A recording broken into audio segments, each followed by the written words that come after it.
Nosso tema de hoje é a consciência livre. Esse tema é um tema um tanto quanto desafiante. E eu gosto sempre de dizer que eu não vim aqui ensinar nada para vocês. Nós estamos aprendendo juntos. E o que a gente faz num momento como esse é exatamente uma introspecção, um exame da nossa própria consciência, um olhar para nós mesmos, para que a gente possa compreender um pouco mais a vida e a nós mesmos. Não é fácil tratar do exame da nossa própria consciência, porque nós temos a nossa consciência muito voltada para fora.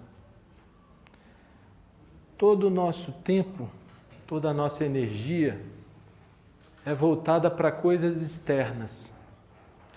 E nós, desde o momento em que acordamos até a hora que vamos dormir, estamos envolvidos com N coisas externas, sempre premidos pelo tempo, pelas responsabilidades, pelos compromissos. E nós, em geral, não olhamos para dentro de nós mesmos. Nós não percebemos que a nossa interação com o mundo externo depende de uma série de fatores que estão presentes na nossa consciência, no nosso mundo interior.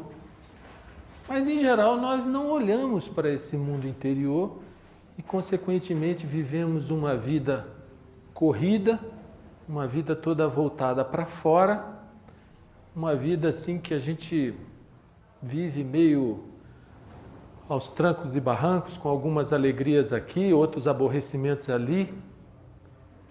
Mas nós não exploramos a nossa própria consciência. E é isso que a gente vai tentar fazer hoje, na medida do possível. Nós achamos que somos livres. Achamos que podemos fazer o que quisermos e, portanto, somos pessoas livres. Eu não me refiro à liberdade no sentido externo, porque no sentido externo sempre haverá algum tipo de limitação. Como disse o professor P. Krishna quando esteve aqui em Brasília, numa das suas palestras, ele disse: a minha liberdade de movimentar o braço termina onde começa o nariz do meu colega. Então, a nível exterior, se a gente vive uma vida civilizada, uma vida educada, sempre existirão certos limites a serem observados, até pelo respeito que não só as pessoas merecem, mas os outros seres vivos, os animais, as plantas, a natureza.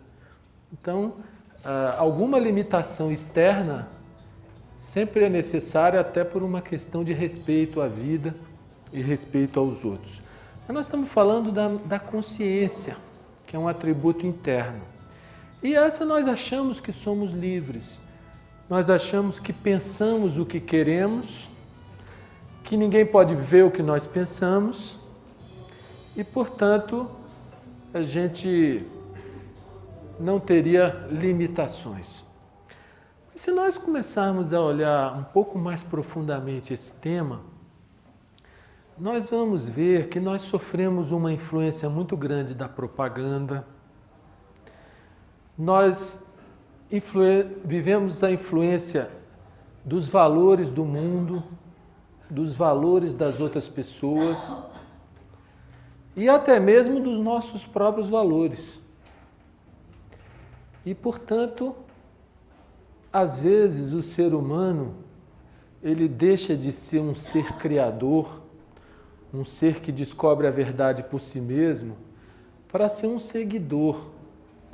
E a maioria da humanidade vai como rebanhos, seguindo políticos, seguindo instrutores religiosos, seguindo fórmulas e métodos de todas as naturezas, sempre seguindo.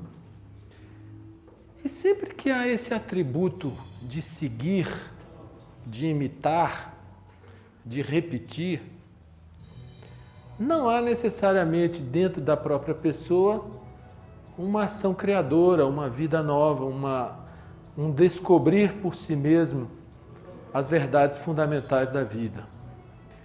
Então, nós consumimos muitas vezes os produtos que a propaganda nos incita a consumir. Nós vivemos de acordo com padrões que a sociedade nos impõe, mesmo sem percebermos que elas nos impõem, e nós adotamos consciente ou inconscientemente os valores da sociedade. Por exemplo, a sociedade atual é uma sociedade que cultua como valores o sucesso, a fama, o dinheiro, o poder. E nós inconscientemente absorvemos essa influência e quando vemos uma pessoa bem posicionada na vida, nós olhamos com certo respeito, com uma certa reverência.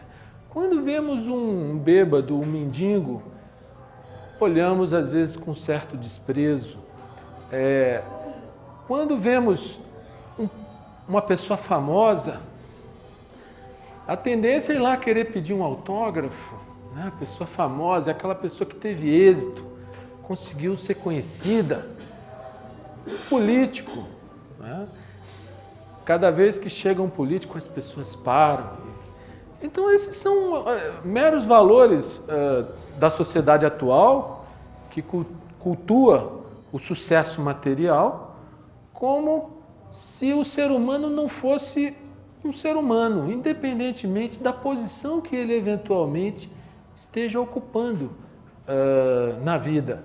Como se ele não tivesse a sua própria beleza, a sua própria energia, a sua própria vida, independentemente dos atributos externos que possam ter colocado ou que ele próprio mesmo tenha procurado para si. Esse é apenas um exemplo para mostrar como nós absorvemos valores da sociedade e, consciente ou inconscientemente, nós passamos a viver, pensar e viver de acordo com esses valores. Há muitos valores religiosos que são colocados para nós, independentemente da religião, umas mais agressivamente, outras nem tanto, né? E as pessoas passam a acreditar em coisas porque ouviram falar, e nisso aí a consciência delas começa a funcionar de acordo com o padrão que foi colocado pela igreja, pela instituição religiosa ou até mesmo pela política. Existe também o padrão das nossas próprias experiências. Ao longo da vida, é como se nós fôssemos formando dentro da nossa própria cabeça uma espécie de programa de computador que a gente depois vive em função desse programa, né? Quando nasce o bebê, ele é como se ele recebesse um computador novo, zeradinho, né? Uma máquina poderosa, cérebro. E ele começa a receber as primeiras influências na infância. Talvez um dos maiores softwares que é colocado no hardware da criancinha é a linguagem. Se você nasce no Brasil e aprende o português, vem toda uma série de maneiras de viver e de ver a vida junto com essa linguagem. Mas se você nascer na China ou num outro país qualquer, com a linguagem que é o software que é colocado na mais tenra infância, vem toda uma maneira de ver a vida junto. Fora as influências que nós recebemos no ambiente familiar, né? Nós temos uma tendência muito forte a repetir o que os nossos pais fizeram ou, às vezes, a tentar fazer o oposto do que eles fizeram. Mas tudo isso também está dentro de uma programação que a gente recebe sem perceber. E ao longo da nossa própria vida, ao longo das experiências que a gente vai passando, a gente vai forjando o nosso próprio programa mental interior e a gente acha que sabe as coisas. Não, isso eu sei, isso deve ser assim, isso deve ser assado, e a gente transforma a nossa própria experiência, muitas vezes, num fator de condicionamento para nós mesmos. Então, tudo isso são exemplos para mostrar como a nossa consciência normalmente opera dentro de certos limites que foram colocados pelo meio, pela educação, pelas influências ou por nós mesmos. E a questão que nós vamos tratar hoje, que nós vamos investigar, é exatamente se é possível a consciência ser livre. E se é que isso tem algum sentido, algum propósito, alguma utilidade, não só do ponto de vista prático, material, mas também do ponto de vista interno, espiritual. E para a gente responder essa pergunta, se pode a consciência ser livre, isso demanda um exame muito cuidadoso, muito cauteloso, muito paciente, muito sereno da nossa própria consciência. O que nem sempre é fácil de fazer, porque na correria que é a vida, a nossa consciência em geral, ela está presa a emoções e pensamentos que passam dentro de nós numa velocidade muito grande e nem sempre nós percebemos essas emoções e esses pensamentos, e muitas vezes nós estamos repetindo um programa, seja ele colocado de fora para dentro, seja um programa que nós próprios geramos ao longo da nossa vida e das nossas experiências. Essa é uma pergunta que eu reputo fundamental. Aliás, eu acho que quando nós estamos interessados em descobrir a verdade, seja relativa ao que for, seja qual for o assunto, o tema, a própria natureza, a nós mesmos e aos outros, quando a gente quer descobrir a verdade relativa a alguma coisa, e aqui na Sociedade Teosófica há sempre esse propósito de descobrir a verdade, independentemente de crenças, independentemente de livros, mas descobrir por nós mesmos, já que o lema da Sociedade Teosófica é não há religião superior à verdade. Mas se nós estamos de fato interessados na verdade, nós precisamos aprender a perguntar para nós mesmos, a fazer as perguntas corretas para ir descobrindo por nós mesmos os mistérios da vida e da existência. É muito interessante quando você observa uma criança, na minha casa, a moça que trabalha lá tem uma filhinha de 2 anos, ela aprendeu a falar agora e ela fica perguntando tudo, né? Tudo ela pergunta. E se você observar, aquilo é fascinante, aquela criança descobrindo o universo e ela precisa descobrindo a vida, né? O mundo tudo é novo para ela, então ela precisa perguntar.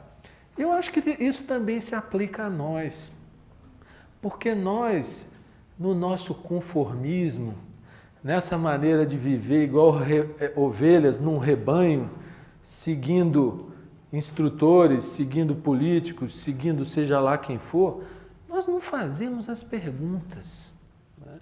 E a maneira de descobrir a verdade, ela está fundamentalmente relacionada com perguntar, com querer entender, com querer descobrir por si mesmo. Então eu reputo essa pergunta fundamental. Pode a nossa consciência ser livre?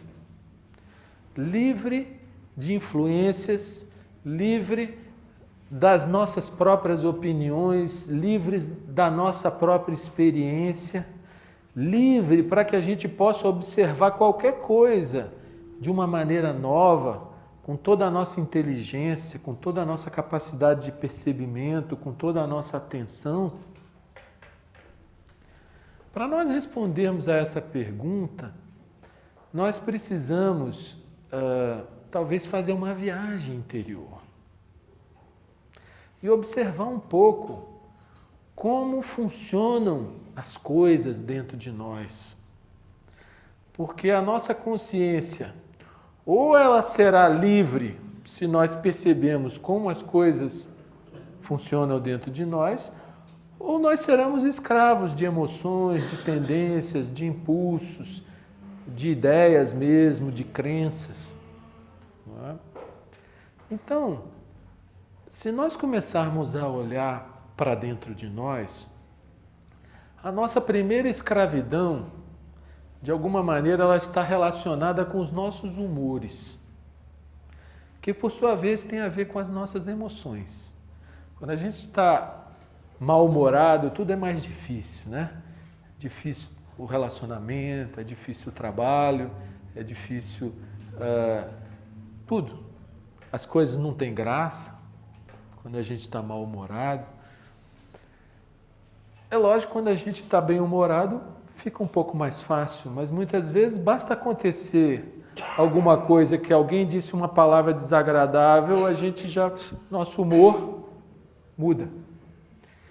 Então, a nível emocional, nós temos uma série de fatores que interferem na nossa vida, no nosso dia a dia, na nossa qualidade de vida. É interessante que essa expressão qualidade de vida, ela virou moda hoje em dia, mas as pessoas se referem à qualidade de vida apenas em relação a confortos externos.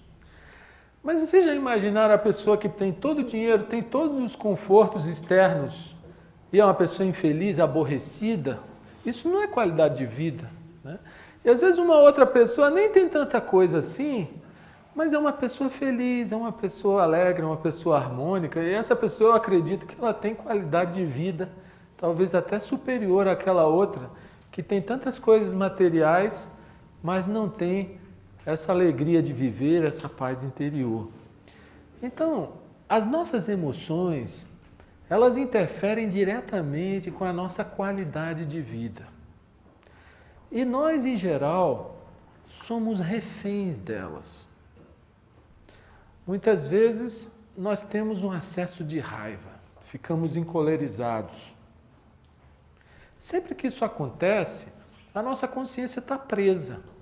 A gente fica furioso por alguma circunstância, sempre porque alguma coisa foi diferente do que nós queríamos que fosse, e aí vem aquela emoção como aquele vulcão que explode dentro de nós, e aquilo impede que a gente raciocine de forma adequada, porque quando a emoção ela está aflorada, o pensamento não consegue raciocinar. Para você conseguir raciocinar adequadamente, a emoção tem que estar quieta, tem que estar tranquila, não é assim?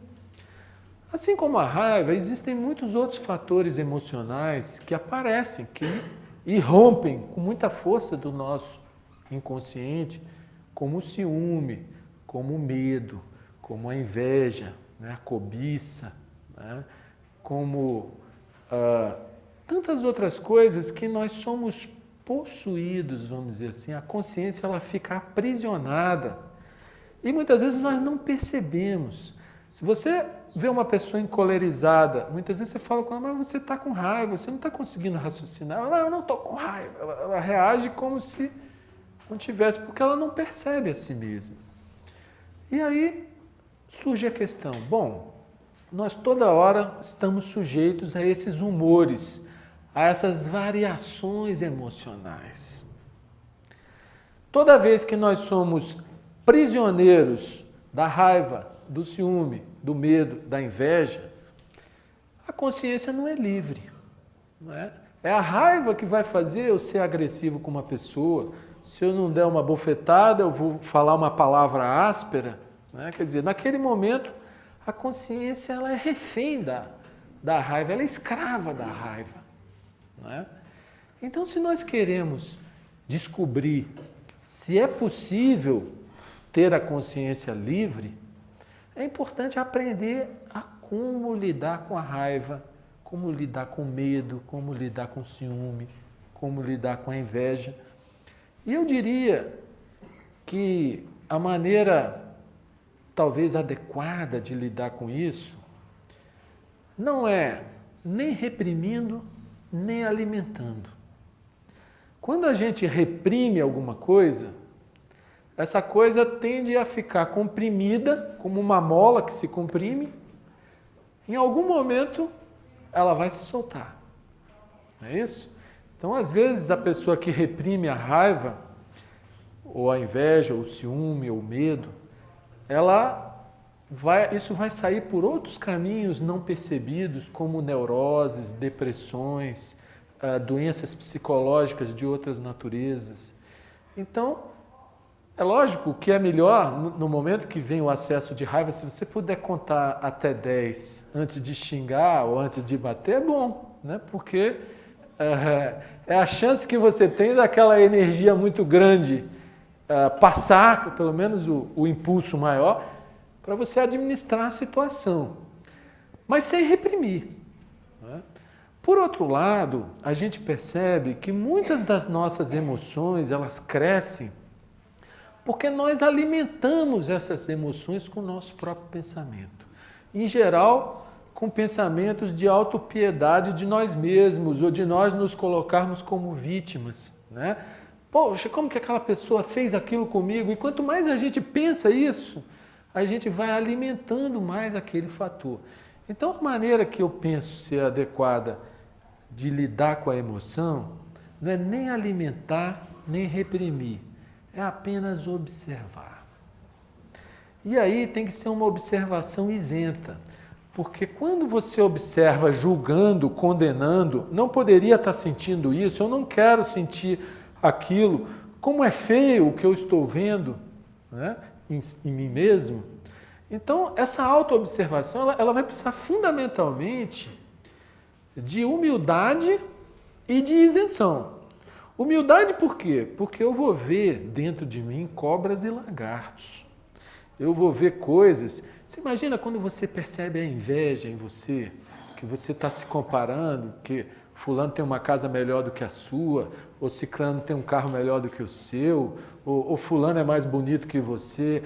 São coisas que passam pela mente numa velocidade muito grande e muitas vezes interferem, cria aquela emoção da inveja. Né? Quando a gente vê aquilo, a gente se sente muito mal. Né? Nossa, como é que eu estou sentindo isso? Né? Então, você tem que olhar para aquilo de uma forma muito isenta, muito humilde, para ver a coisa como ela é. Sem querer tirar nem pôr, sem querer alterar, porque toda vez que você quer alterar a emoção, você está pondo um ingrediente de conflito dentro de você. Porque é o desejo de não querer estar sentindo o que você de fato está sentindo, vai gerar uma confusão de energia dentro de você, um conflito mesmo, né? Que só vai criar mais confusão. Então, nesse processo de libertação da consciência, é preciso não ficar estimulando conflitos interiores, e sim libertar a consciência. E a consciência se liberta da raiva, do medo, do ciúme, da inveja, pela simples observação. Quando a gente está consciente do que está acontecendo, o poder que aquela energia tem já não é tão grande sobre nós. Agora, quando a gente não percebe a emoção, aí nós somos escravos dela. Então, observando de maneira humilde e isenta, a gente consegue pôr uma certa ordem no nosso mundo emocional. E nós vamos ver que a maioria das nossas emoções, elas têm a ver sempre com o nosso desejo de como a gente queria que as coisas fossem. Sempre que uma coisa me aborrece, percebo que alguma coisa me incomodou, eu faço a pergunta, o que é que me incomodou? Aí se você fizer o exame mesmo, você vai, fulano falou aquilo, cicrano agiu assim, não assado.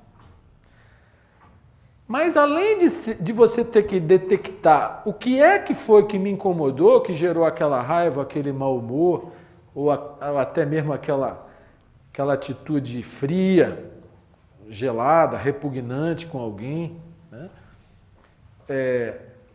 Vem a segunda pergunta, por que me incomodou?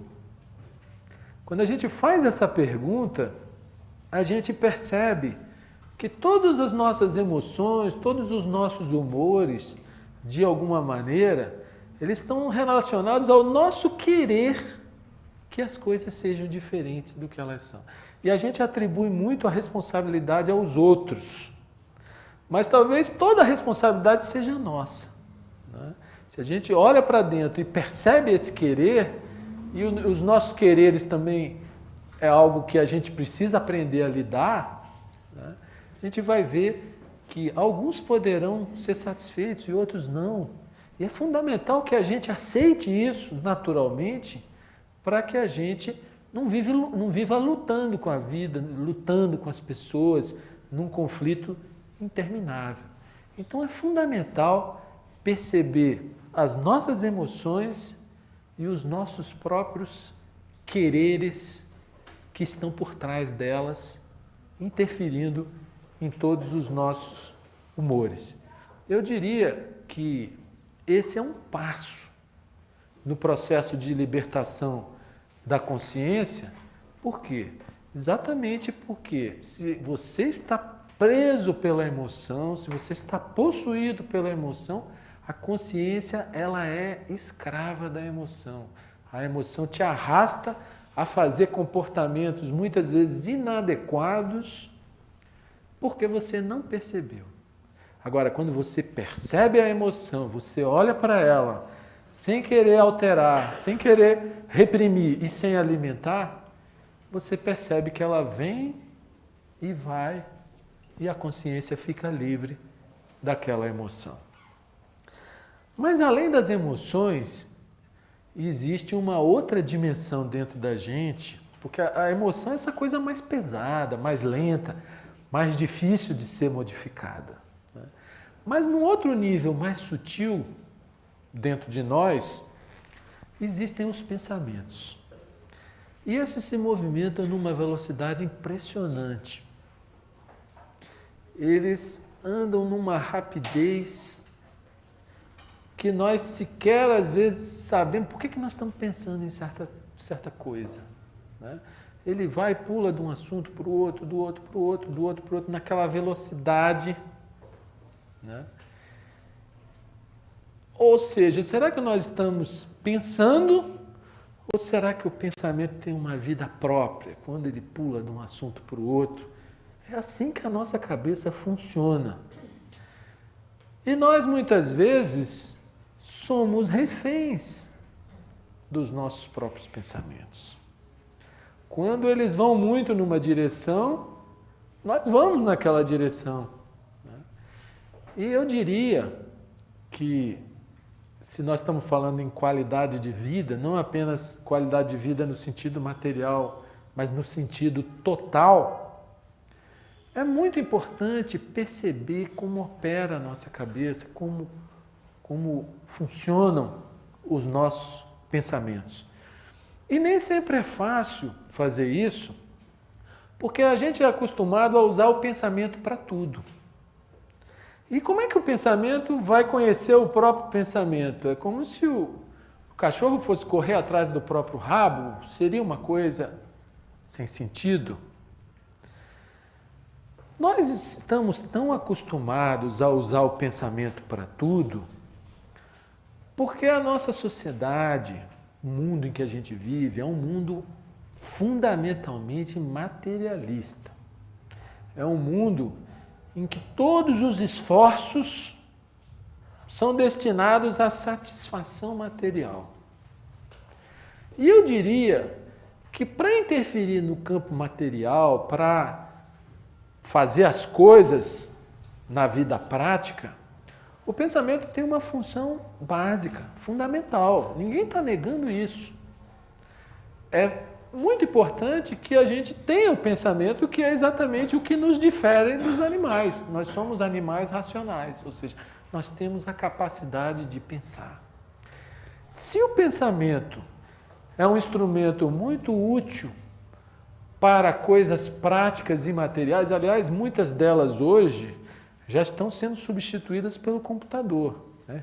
Quem é que hoje fica fazendo conta na ponta do lápis? Todo mundo pega uma calculadorinha e faz a conta. Não é? Quer dizer, essa parte mecânica do pensamento, muitas coisas que o pensamento é capaz de fazer, o computador também faz. Mas a questão é que esse pensamento desgovernado, inconsciente, que pula de um assunto para o outro e do outro para o outro, sem a gente perceber para onde vai esse movimento, isso aí interfere sobremaneira na nossa consciência, no tipo de vida que a gente leva, até porque a gente acaba direcionando a nossa vida em função do pensamento. Então, se eu só penso em bebida, a tendência é que eu vá para o bar beber. Não é assim? Se eu só penso em futebol, a tendência é que eu esteja no estádio todo final de semana. Se eu só penso, sei lá, dependendo do que a gente pensa, é para onde a gente dirige a nossa vida. Mas esse mesmo pensamento, ele tem muitas coisas nele que não são percebidas por nós, e a atividade dele, essa atividade sem parar, muitas vezes ela gera desgaste para nós mesmos e ela deixa um certo resíduo na consciência. Eu vou tentar me aprofundar um pouco mais nisso. Vocês já perceberam quando nós queremos dormir? Se o pensamento fica em movimento, a gente não consegue dormir. Não é assim? Muitas vezes a gente tem que ligar a televisão para distrair e dormir. Bota até aquele sleeping para a televisão desligar depois que a gente dorme. Não é assim?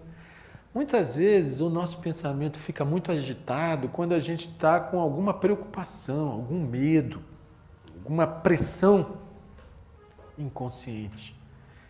E quanto mais agitada é a mente, mais confusa ela é. E a nossa consciência é refém dessa confusão que o pensamento cria nas nossas próprias cabeças. Aí a gente volta à pergunta: é possível a consciência ser livre? Ou nós vamos ficar sempre repetindo o padrão dos nossos pais, dos líderes, dos políticos, das influências, da propaganda, etc, etc? Essa é uma pergunta que eu faço para mim mesmo, mas cada um precisa fazer a si próprio.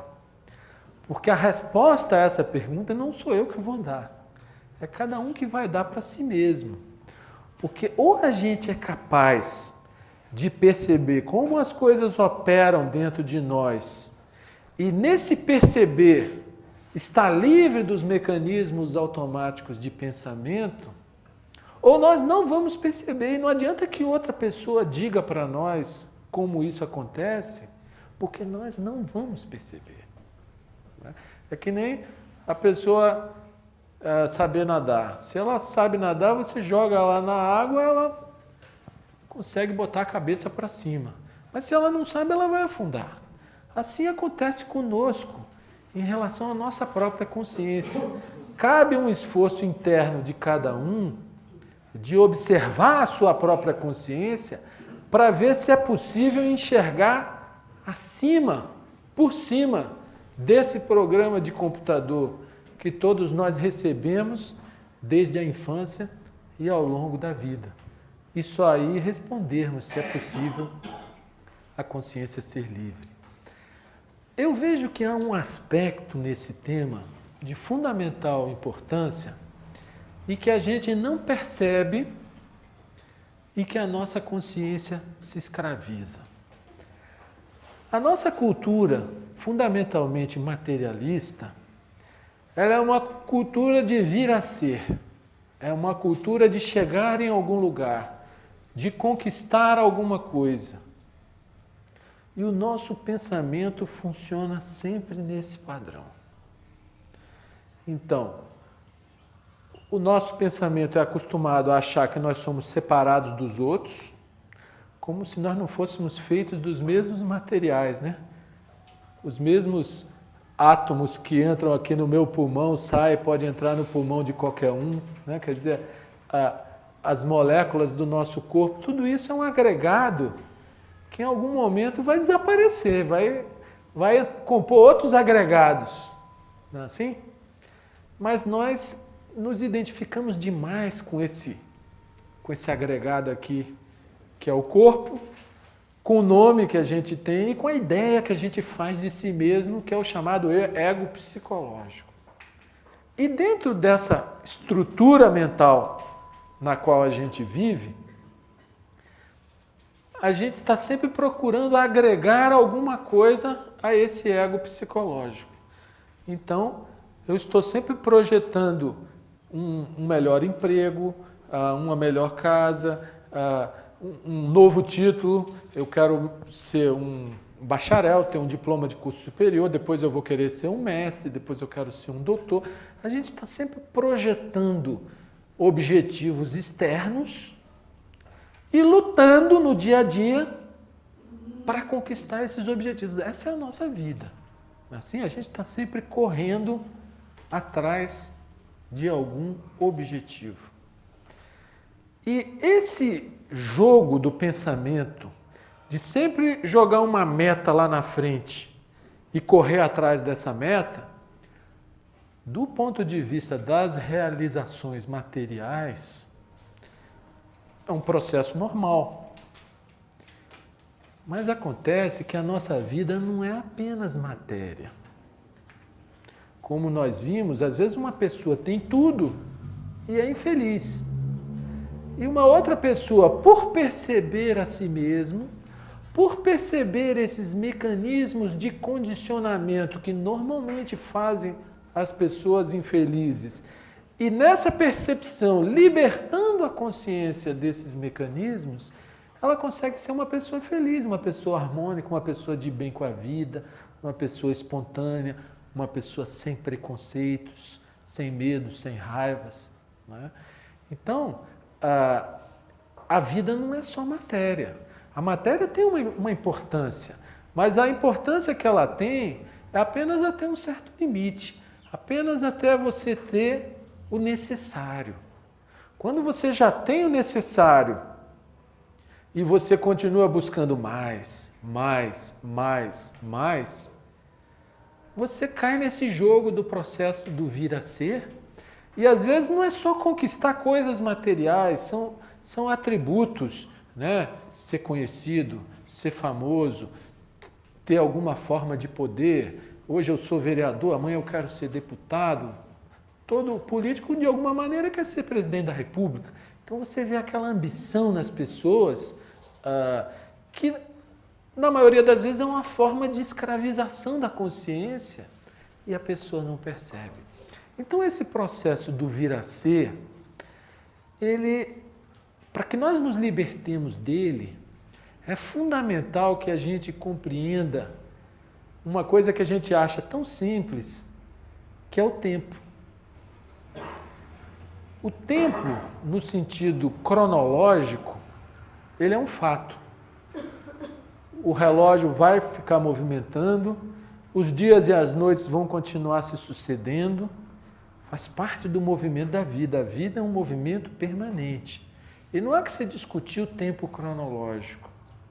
Mas a questão fundamental a ser descoberta no que diz respeito à felicidade humana é como opera o tempo psicológico.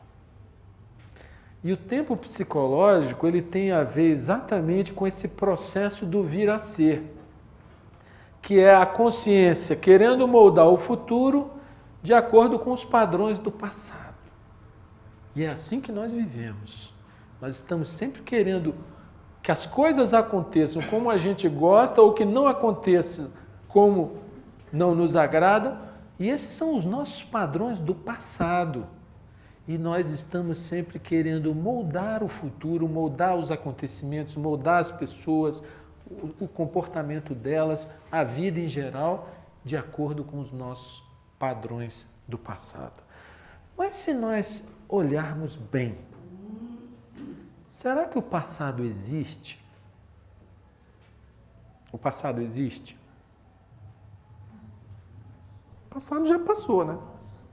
Não dá para mudar o passado. O futuro existe? A única coisa que existe na vida é o presente. É lógico que existem, a natureza ela opera através de ciclos. Então, se você planta uma árvore hoje e continua regando, essa árvore cresce. A natureza ela funciona através do tempo cronológico. E esse nós não estamos discutindo, mas a nossa relação com a vida, ela sempre acontece no instante presente. Você não tem como interferir no passado e o futuro não existe. O futuro é uma imaginação na nossa cabeça. Se nós nos conscientizarmos de fato de que o que existe é apenas o eterno agora, repare bem, o eterno agora, a gente sai do temporal e entra no eterno. Se vocês repararem, os seres luminosos que já existiram sobre a Terra, como Buda, como Cristo, como Pitágoras e tantos outros, eram seres que viviam o agora em toda a sua plenitude. Eles não estavam preocupados com o amanhã, eles irradiavam o amor no aqui e no agora. Eles eram manifestação de inteligência no aqui e no agora. Portanto, esse jogo de querer moldar o futuro de acordo com os nossos padrões do passado é um fator de escravização da consciência muito grande. Todos nós vivemos presos nesse jogo. E se nós queremos descobrir o que é espiritualidade, o que é santidade, o que é paz, o que é harmonia, o que é felicidade, não a mera felicidade material, que é uma felicidade passageira, porque a vida material é passageira, mas a felicidade interior, a felicidade do espírito, que não é num lugar distante daqui, é aqui e agora.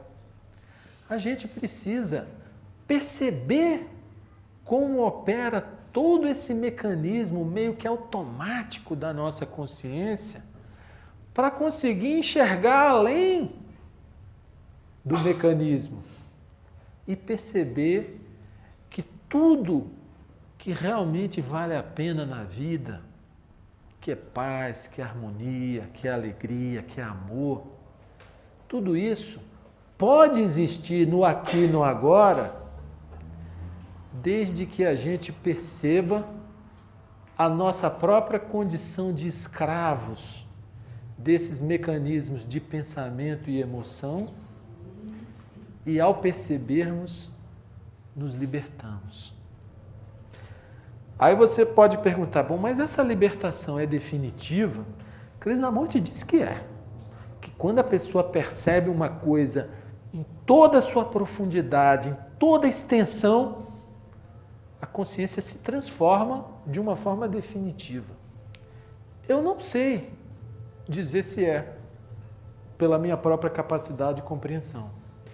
Apenas eu vejo que se nesse momento é claro para mim que a consciência pode ser livre e eu percebo todos os mecanismos que criam a escravidão dela, em outros momentos, quando ela se escraviza, talvez eu tenha a chance de parar e pensar, peraí, o tempo existe ou só existe o aqui e o agora? Será que esse jogo de eu querer moldar o futuro de acordo com meus gostos e desgostos do passado, ele não é um jogo artificial? Aí você começa a fazer as perguntas corretas, na medida que você vai perguntando, as portas vão se abrindo novamente para a consciência. A consciência ela opera muito parecida com o computador, é interessante, né? O computador, conforme a clicada que você dá, você cai numa janela diferente, às vezes você não sabe voltar, e assim é, né? A nossa consciência é assim.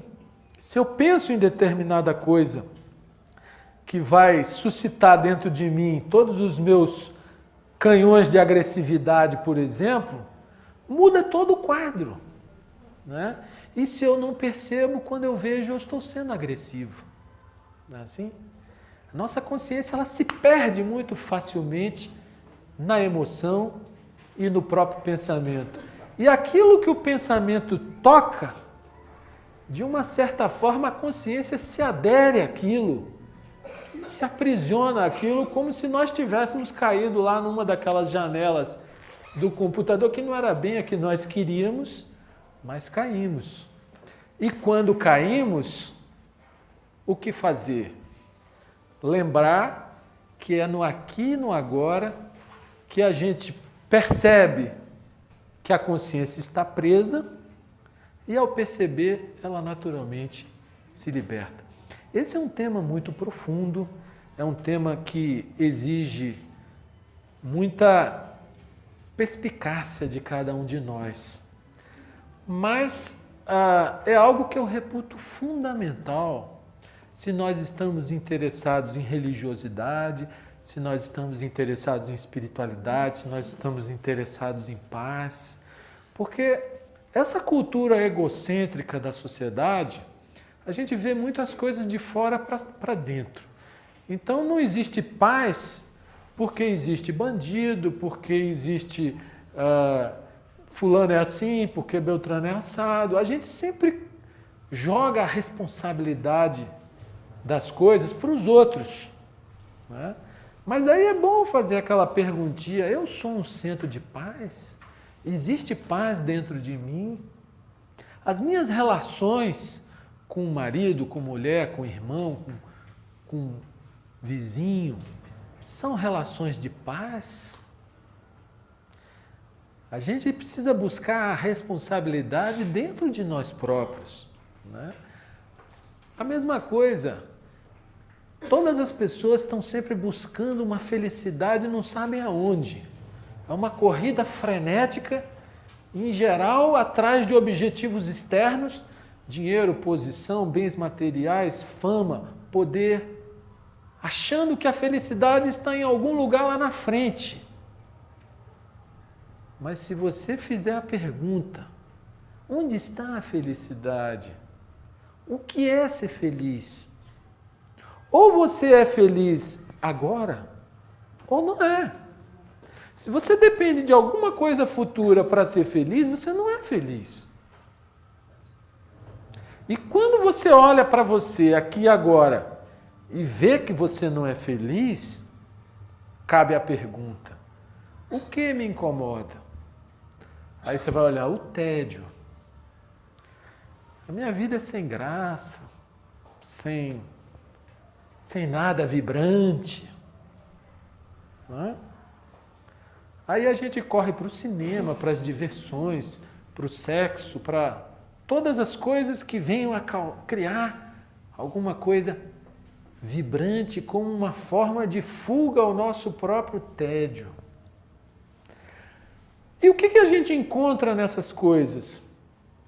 Encontra uma satisfação passageira. Aquela satisfação que alivia o tédio naquele momento, mas nós continuamos infelizes, como aquelas pessoas que têm sede e bebem água quente, continuam com sede, ou água salgada, né?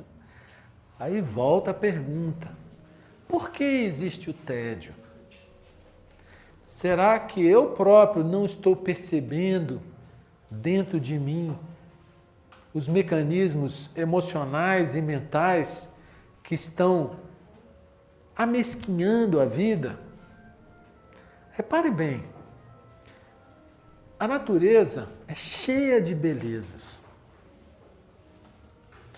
Se você tiver olhos para ver, todo dia é um céu diferente. Uma planta, basta você olhar para uma planta, a variedade de tons, de cores que você vê no tronco, na folha, não sei o quê. Tem tanta coisa linda para você encher a sua vida de beleza. Mas a gente apequena a vida porque a gente não tem olhos para ver e tudo fica sem graça. E porque fica sem graça, a gente precisa de diversão, a gente precisa de excitação, a gente precisa de algo que torne a nossa vida vibrante. Tudo isso somos nós próprios que criamos. Nós criamos a nossa própria prisão. O tédio, a insatisfação, tudo isso são coisas que nós próprios criamos, não nos abrindo para a vida, não nos abrindo para as pessoas. Se nós realmente nos abrirmos para ouvir as pessoas, por exemplo, ouvir com o coração, ouvir sem preconceitos, por exemplo, nós vamos ver que cada pessoa é um universo, cada pessoa é um mundo. Mas como nós estamos só interessados em nós mesmos, na nossa própria satisfação, nós nos fechamos como que numa cápsula, num casulo, e depois não entendemos porque que a nossa vida é um tédio, não é? Mas se nós percebemos que é preciso romper com essa cápsula, com esse casulo, e sair a voar igual as borboletas, a gente pode descobrir um tipo de vida completamente diferente, em que os bens materiais têm um valor relativo, mas que existem outras coisas que têm muito mais valor, infinitamente mais valor do que as coisas materiais. Mas para isso é preciso a gente sair da nossa crosta de egocentrismo e se abrir para o outro, se abrir para a natureza, se abrir para a vida. A vida é um vasto movimento que a gente pode se integrar nela de uma maneira harmônica e viver feliz. Isso é possível, isso não é utopia. Agora, é preciso ver tudo o que nos amarra na nossa estrutura psicológica e nos impede de sermos felizes, para então nos desamarrarmos. Outro dia um amigo meu que gosta desses esportes radicais estava contando que ele pula de paraquedas, né? Eu até fiquei admirado, cara corajoso. Na hora que o avião está lá em cima, você ter a coragem de se jogar com uma mochila nas costas assim é um negócio sério. Aí ele estava me contando que ele estava contando que os primeiros pulos é o próprio avião que solta o paraquedas, depois você vai tendo mais avanço na técnica, né? E chega um momento que você é que vai dominando tudo. Mas ele contou que teve um dos pulos dele que ele se enrolou nas cordas. E que aí ele pensou que ia morrer. Porque ele não conseguia. E tem o tal paraquedas adicional, mas que se ele abrisse ia embolar mais ainda, né? Imagina você está caindo e você está embolado. Olha que situação, né? Pois eu diria que nós só vamos descobrir essa qualidade de vida a que eu estou me referindo se nós percebermos com a mesma intensidade que esse rapaz precisava se desembaraçar das cordas para não morrer, se nós de fato percebermos o tanto que esses mecanismos mentais e psicológicos nos escravizam, nos fazem viver vidas medíocres, nos fazem ser ovelhas de um rebanho, seguindo igrejas, líderes políticos, teorias, fórmulas, etc, etc. O dia que nós percebermos com essa urgência que esse rapaz estava vivendo essa experiência e de fato vermos com clareza o quanto que essas estruturas mentais e psicológicas nos amarram, nos prendem, nos condicionam e nos limitam, talvez nós tenhamos a energia necessária para fazer o que Krishnamurti chama de revolução radical, que é uma revolução interna, dentro da própria consciência. É um percebimento que traz a consciência para uma outra dimensão de compreensão. Na literatura teosófica você poderia falar, é o plano causal que está acima do plano mental. Não importa o nome que você intelectualmente ou teoricamente dê. O que importa é você perceber se isso é possível dentro de você mesmo. Né?